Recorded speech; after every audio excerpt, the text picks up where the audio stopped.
I am with musician Jo Harman to talk about her career, her enthusiasm for music, and her upcoming gig at the Music Mix in Wivenhoe. That's on 12th of April. Hello, Joe.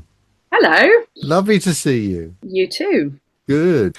Can you tell us first how you got into music and who were your biggest influences? I was always involved in music in school, and I remember having piano lessons from a very, very, very, very young age.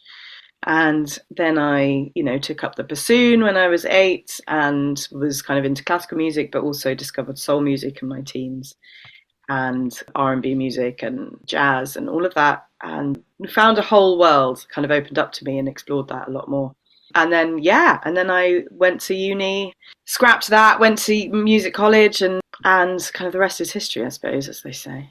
As they say, yeah. Well, that sounds like a classical upbringing and then found, how do you remember how you found soul?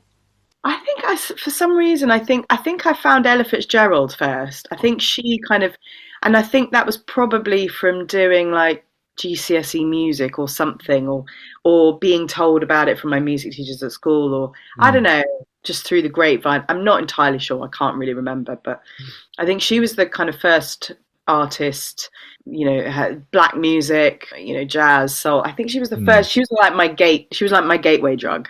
Yeah.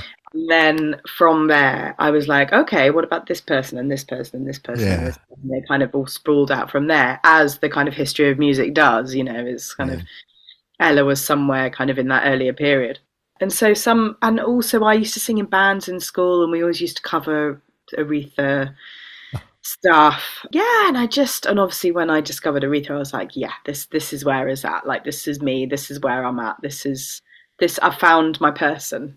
So I used to sing. I used to probably drive my parents mad, but I used to sing along to as loudly as I possibly could to "Never Loved a Man," which was just my favorite. I used over and over and over and over and over again, and I loved that song, and I just really enjoyed trying to sing all her licks and trying to mimic exactly what she was doing. And although I couldn't do it fully in the way that she could because I Mm. was a teenager, I think it hit a certain part of my brain that started to kind of consider and think about how to work this stuff out, and it being more accessible to me instead of just being this amazing thing that I listened to.